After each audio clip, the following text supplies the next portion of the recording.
spasava gol Crvene zvezde. Janjanin se sada želeo da poigra. Ponovo Stojanović i 1:0. 3:1:0. Varga. 35. minut. 1:0 vodi Partizan. Katastrofalna greška igrača Crvene zvezde.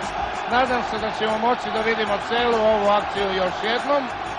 Trifunović je bacio odličan centar šut.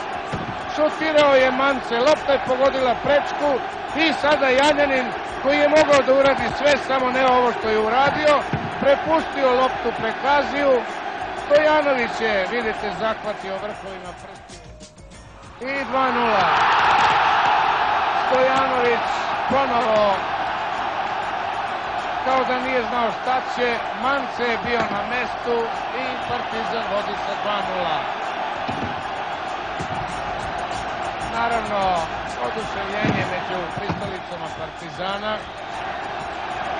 jer vodstvo 2:0, pogledajmo još jednom, Stojanović je bio zatečen, iznenađen i Mance i nije imao šta drugo da uradi, nego da samo podmetne glavu. Za nove napore, Janjanin, Repčić prema Đorđiću, Đurović i 2:1. Izvanredan, fantastičan volej mladog Đurovića i sada je pobednik u ovom susretu ponovo neizvestan. Ima da se igra punih 26 minuta. 64. minut, 2:1.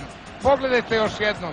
Đorđić spretno prema Đuroviću, koji sada nije pogrešio. Prekazi i evo sada velike šanse. Tamo je Mance.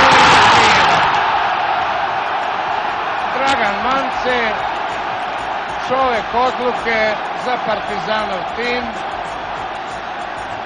Drugi njegov gol u ovoj utakmici. 70.